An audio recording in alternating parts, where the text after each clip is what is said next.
Django makes it incredibly easy to take your models and render a form. The HTML form elements that Django renders for us don't come with any extra functionality, so if we want to enhance them, then it's up to us to implement that. Today, we're going to work with one of those form elements, the select input, and take it from basic to custom. But we're not going to stop there. Stick around to the end of the video where we're going to take it even further and create a pretty awesome user experience, all with the power of Elm. Now I'm going to be very thorough and not skip anything. There's going to be a lot of Python, a lot of Elm. We're going to be moving pretty quickly.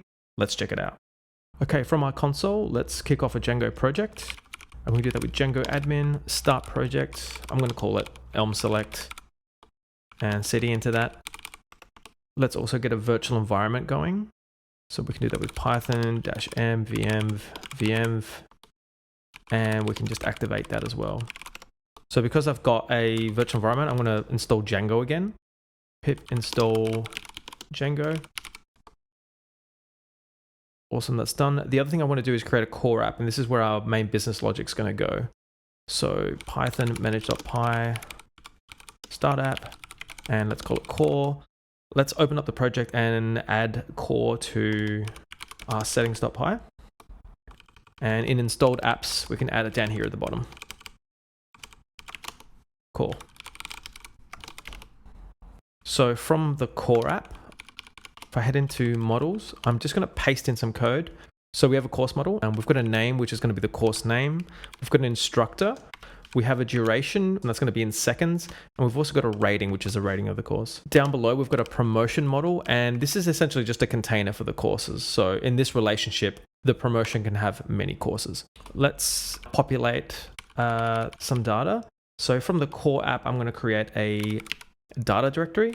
And in there, I'm going to create a courses.csv file. And I'm just going to paste in some code that I prepared from before. And what you're seeing here is a course name, an instructor name, a duration in seconds, and a rating score, which will work perfectly with the course model that we created from before. The next thing we want is a management command so that we can see the database. And we can do that from a management directory, commands, and I'm going to call it seed.py. I'm just going to split in some code here, and let's just go through what's going on here. So basically what's happening is we're grabbing that CSV file that we created just before, and we're looping through each of the rows and creating a course object and just persisting that into the database. From the command line, Python manage.py seed, and we have an error, and that's because we need to make migrations. And let's also migrate. Fantastic. We can also now run the seed command again. And let's just quickly jump into the Django shell and have a look at what we've got in there. So from course.models, we'll import the course. And it's not course, it's core. So import course, and then we can just run a simple query, course.objects.all. And you can see all of our models exist in the database now. Awesome. So let's get out of here and now create a form. Back in the project, we can go to forms.py and let's just import Django import forms. And also we want to get our models, which are the course and the promotion model. Okay, so the class, we're going to call it promotion form, and that's going to inherit from models.modelForm. Sorry, forms.modelForm. We add our courses field, and this is going to be a forms.modelChoice field. Now the model choice field needs a query set, and that's going to be the course.objects.all, which is the same query that we did from before in the shell. We also need a meta class. And we're going to include the model, which is the promotion model. So this is a form for the promotion model. And we're going to tell it to include the fields courses. Let's now create a view, and I'm going to call it promotion view form. And it's going to take a request, which is of type HTTP request. And it'll return the HTTP response. I also want to include a context, and this is just going to have a key called form, and that is going to be the instantiated form that we just built, the promotion form. And now we can just return the render, give it our request, and also a template, which we're going to be core/promotion form. And we haven't created that yet. We've got to do that. And also the context. And here, what the context is doing is just making the form available from within our template that we're about to build. Okay, so now let's build that template. We're going to create a directory called templates and also core namespace and promotion form. And in here, I'm just going to copy and paste some code and let's go through it together. We've got your basic form with the method post. We also have to include the CSRF token and we get this variable from the context. And down here we have our form as div, which we also get from the context, and this will render our fields for us. And of course we have the submit button as well. Now, if you notice at the top, we are extending from core/base.html and we haven't created that yet. So let's do that now. Okay, so base.html is just going to be our basic HTML layout. And the important things to note here are the block head and block content. And these are just basically holes in the HTML file that we have that our form template can plug into. Now, to see the form, we're also going to need an endpoint. So let's do that now. We can add a path here and we're just going to call it promotion. Let's also give it our promotion form from the view. And I'm just also going to add a name here, and you don't have to do this, but I'm going to call it promotion as well. Now we can run the server, python manage.py run server. Looks like something's going on at localhost 8000. Let's grab that, chuck it into a browser.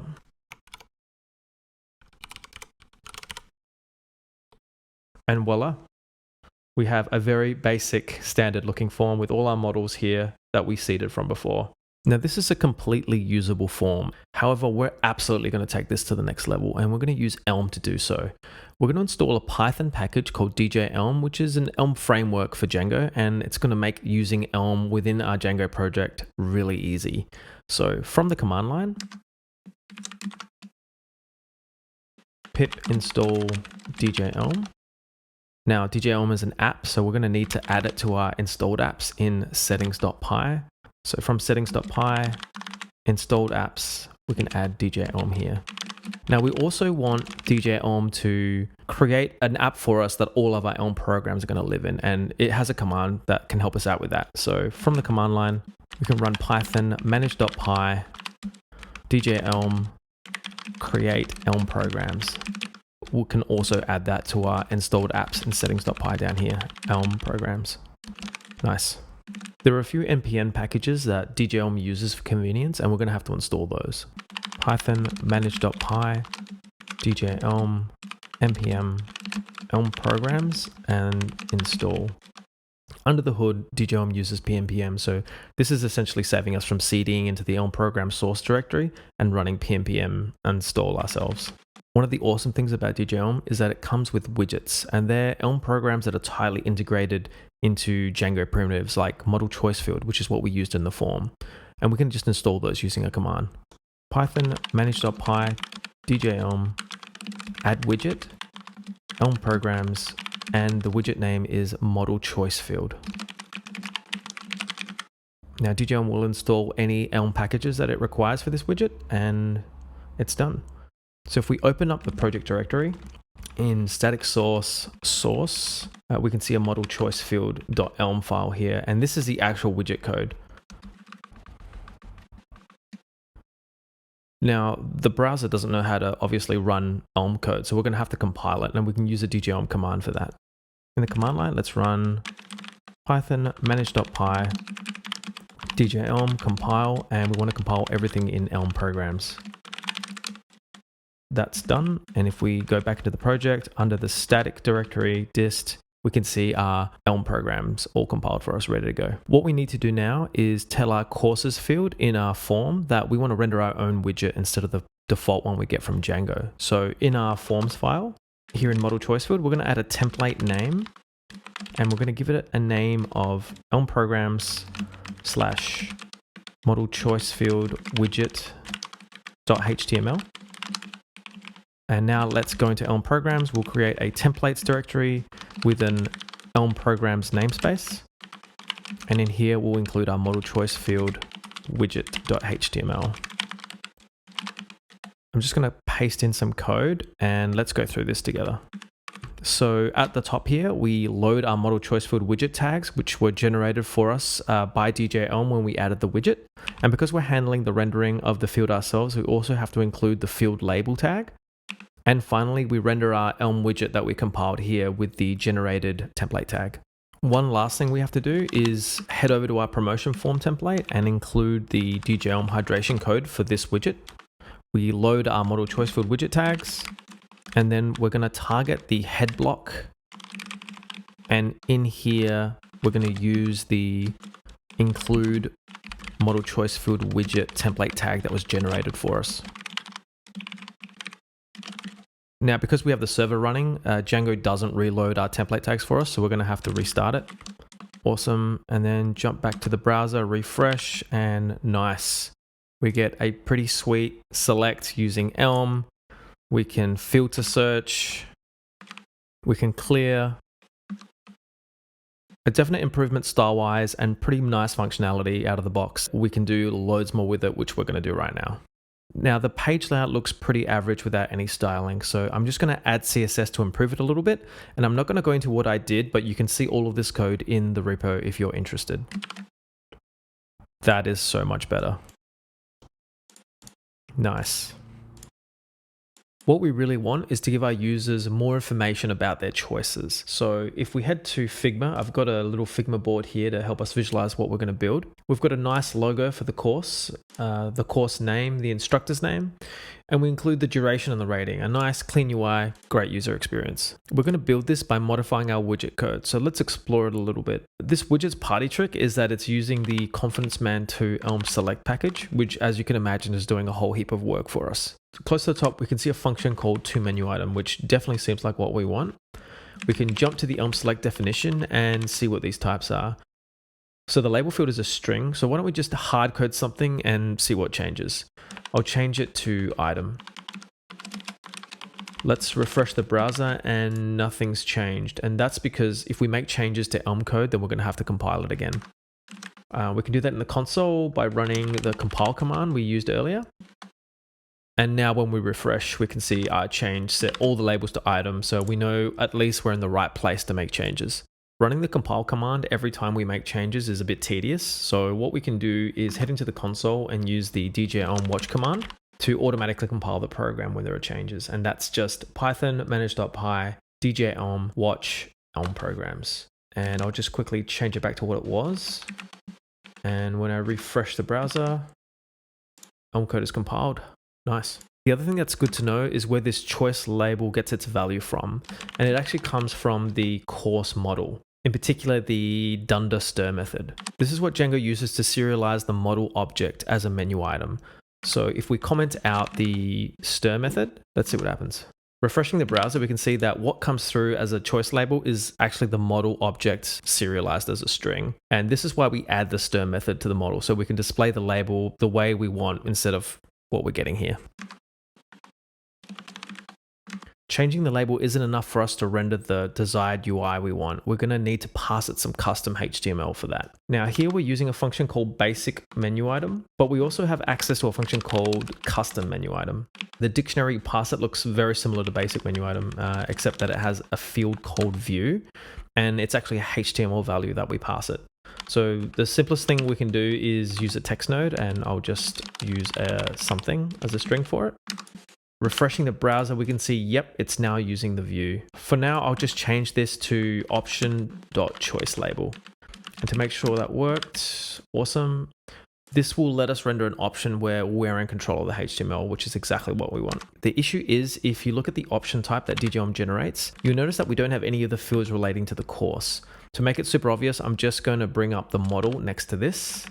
Now in the model, we're going to need these field values to render the custom option as per the design. So how do we do that? The way we do this is via the widget flags that Elm generated for us. So if we go to the Elm programs /flags widgets model choice field.py, we can see these flags are here and they're like a schema for our widget program.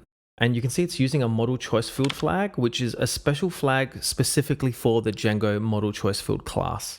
Now this flag lets us pass a variance argument, and it's actually a list of the models that we use as model choice fields. So in our case, we only have one, and that's the course model. So let's use that.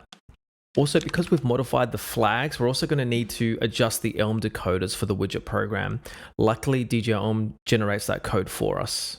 From the command line, we can run the following command: python manage.py djelm generate model Elm programs widgets.model choice field. Bit of a mouthful. As you can see, our watch command tried its best to compile the program, but it looks like we have an Elm compiler error. And this is because the code that we generated isn't actually compatible with the default widget program that we get out of the box. Taking a look in our widget model code, you can see that the options now look very different. They're actually custom types. Here we have the course variant with a parameter that has all of our option fields as before, but it also has this extra field here called instance. And in this instance, we can see that our model fields show up. So we can use these to customize the widget. Heading back into the widget code, we can see that the LSP is also complaining, and rightly so. We've completely changed the option type. So let's fix that. What I'll do is I'll pattern match on the options and use the course constructor here. I'll need to make sure to expose the constructor from the options as well, because now it's a custom type. Okay, now I'm also going to use the variant as the item value, which I can do with an as opt, which make this happy. I'm also going to fix the error in the toModel function, and what we're doing here is just plucking out the selected option if there is one. So I'm going to create a separate function up above, and I'm going to call it isSelected. And that takes the option type and returns a bool. We can use the same pattern matching as before, but I'm going to return the option.selected here. Okay, we can go back down and replace the anonymous function with our isSelected function. That seems to have made the LSP happy. Let's refresh the browser, and we've got an error. Okay, let's follow this stack trace down. And it seems this is a Django pydantic validation error. And I'm pretty sure it's because the validator isn't happy with the empty label because it's not an instance of a course model, and that's why it's blowing up. Let's try update the form and explicitly set the empty label as none. Refresh the browser. Awesome, looks good.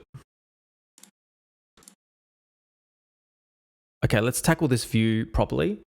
Heading back into the code, I'm going to create a function just for the menu item and call it toMenuItemView.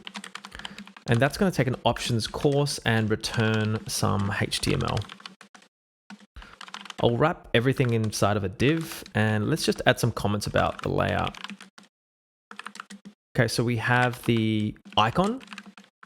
We have to include the name and instructor, and also the duration and rating. And this is what we have to build out. So for the icons, what I'm going to do is get the Figma icons and just create an Elm version of them. And I'm not going to go through that process as it's not overly interesting, but you can check out the repo if you're curious. Okay, now that we've got the icons, I'm just going to import the packages that we're missing to make the LSP happy. We've got this SVG styled, and we're also going to need SVG styled attributes. Let's create a new function and call it toIconView for the icons. And it's going to take an options course and return some HTML. Now, this is going to use a bunch of else ifs on the choice label, which is a bit ugly, but it gets the job done. So I'll write the first one, then I'll copy and paste the rest. So here we're going to put if string.contains Django, and then we just render the Django icon. Else render nothing. They're all going to look like this. Okay, so let's update our view field.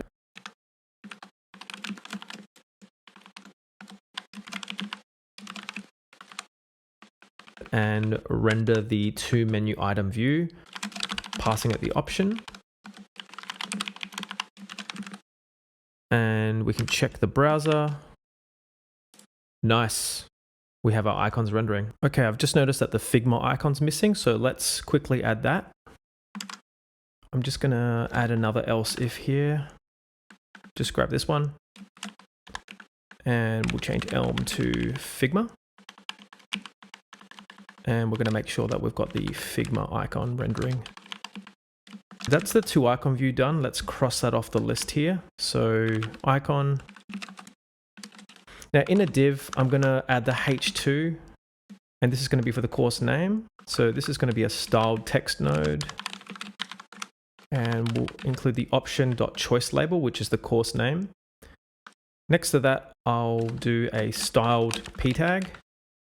And now we can actually access the instance. So styled text, we'll grab the option in the instance, and then we've got our instructor field right here. Nice. Let's also include the by. I'll wrap this in parentheses. So this is just as per our design. Just append that to here. Cool, see how we did?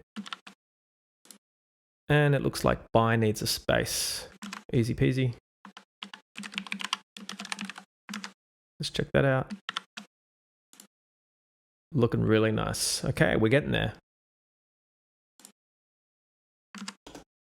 Okay, let's cross off name and instructor and start on the duration and rating. So in a div, I'm just going to inline this. We're going to put another div here, and this is going to be for the clock icon. And next to this, we'll just include the duration, which we get from the instance dot duration. And the LSP is going to be yelling at us because this is an int. So let's just convert it to a string. Nice. Next to that, let's add another section here, and this is going to be for the flame icon. So for our rating, it's going to be a text, and again, options, option.instance, and this is going to be the rating field here. Now, as you can see, this is a float, so we'll do a similar conversion, string dot from float, and that should make that happy. Let's have a look and see how we did.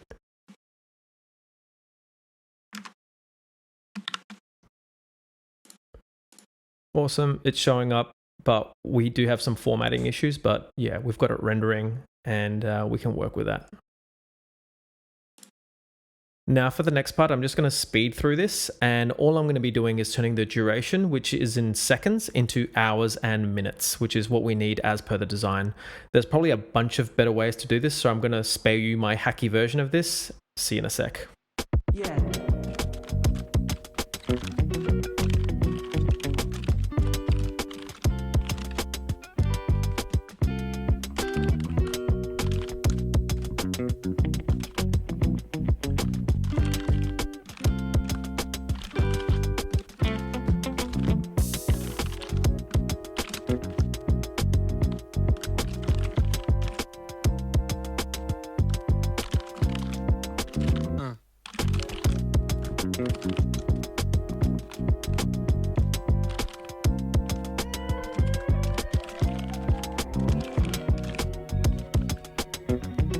Okay, so I've got the duration in hours and the duration in minutes, and I'm just gonna first add the duration in hours.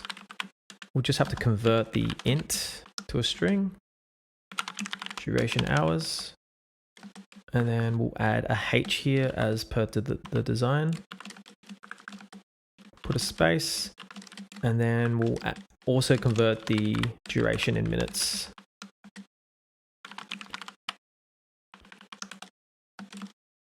Add the min. Cool, let's have a look. Refresh that. Awesome. Yep, that's looking good. Okay, we've got all the pieces in play. All that's left to do is add some styling. So what I'm going to do is just add some CSS classes to some of the divs, and then I'll target them from a template. Okay, I'm just going to wrap this to icon view with the div.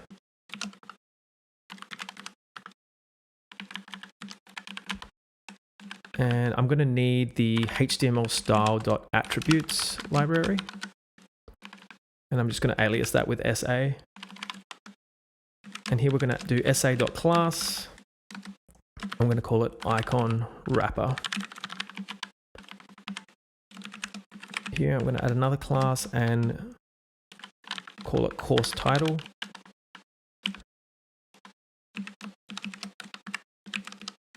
This class will be write content. And I'm going to add classes to the individual divs here. This is the course duration and the course rating. Nice. I'll add another class to the top div here, to the parent div. And this can be our option wrapper. So head on over to base.html. I'm just going to copy and paste this code here. And we've got our course title, course duration, all the classes that we added. I'm targeting them and adding some very simple CSS. Let's check it out in the browser. And nice, looking very good, except we have a few icons that are not showing up. We've got the analog and we also have the basics of drawing, and we can fix those real quick. I think it's because I was targeting the, uppercase when it's meant to be lowercase. So we'll change those to lowercase. And let's have a look. Very nicely done. Loving it. Looking awesome. It just looks so much better. Okay, so here what you're seeing is this is the default highlighting when something's selected. Elm Select absolutely lets you modify that. You can change everything. I mean, there's some text that's not very legible there, but you can absolutely change all of this stuff. We have full control. Nice. Okay, we did it. We took a stock standard select that Django rendered for us, and we turned it into something pretty special with a really nice user experience. If you want to play with this code, make sure you check out the repo. I'm going to leave the link in the description. I really enjoyed making this, and I hope you're a little inspired to use Elm in your Django projects. DJ Elm makes it incredibly easy to do. And if not, then that's okay. I'm going to try win you over on the next video. Thanks.